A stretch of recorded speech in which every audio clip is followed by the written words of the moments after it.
In this video, I want to talk about linear functions and how they relate to arithmetic sequences. So first, what is an arithmetic sequence? An arithmetic sequence is just a list of numbers where the next number is determined by adding a specific constant. So as an example, 4 and then 7. 4 plus 3 is 7. Our next number would then be 10. We would add 3 again. 13, 16, etc. So in this case, we are adding 3 each time. So this is the idea of an arithmetic sequence. You need to pick a starting number, in this case 4, and the number you're going to repeatedly add, and then you just keep adding that number over and over and over. And we can move these arithmetic sequences to a linear function.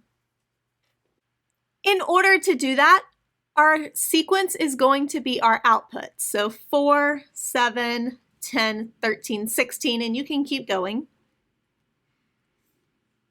Our inputs are going to be what number that was in the sequence. 4 was the first number, 7 was the second number, 10 was the third number, 13 was the fourth number, and 16 was the fifth number. So those are going to be our inputs. If I then try to plot these points, we'll go over 1 up 4, over 2 up 7, over 3 up 10, etc. We can see that these points lie along a nice line. So my line's not perfect there, but close enough. And I want to try to find the equation of this line. In this case, I'm going to claim that this is y equal to 3x plus 1. So how did I actually find this? Let's start with this number 1 here. Where did that come from? Well, this number here is the 0th entry of the sequence. We notice that to get the next entry, we need to repeatedly add 3. So I went ahead and moved all of these down so I could look at getting the 0 entry. Like I said, to get from 1 to the next one, we repeatedly add 3. So to go backwards, we need to subtract 3. And subtracting 3 from 4 would give me 1. So that gives me this number 1 here. The 3 in front of the x, this is because I add 3 each time. So instead, if we wanted to add 7, then I would need a 7x. So this is where these two numbers come from. This number in front of x is always going to be the number you're repeatedly adding, and this number that we add to the end is going to be the 0th entry. I now want to look at how to fill in the rest of the sequence if I only know a few elements. Here I know the third element is 4 and the fifth element is 8. And for that, we're going to need to remember our formula for rate of change, the change in outputs divided by the change in inputs. Here, my outputs increased by 4. At the same time, the inputs increased by 2. So my rate of change here is 2. This tells me that at each stage, I'm adding 2. 4 plus 2 is 6, plus 2 is 8, plus 2 is 10.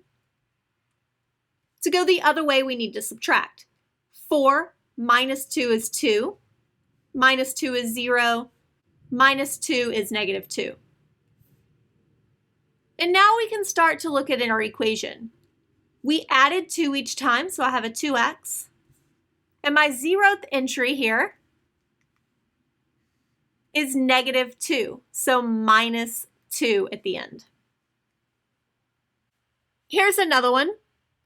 My change in outputs here is 3. The corresponding change in inputs is 4, so my actual rate of change is 3/4 or 0.75. So this is what I'm going to add each time. 3 plus 0.75 is 3.75.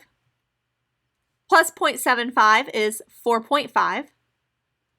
Plus 0.75 is 5.25.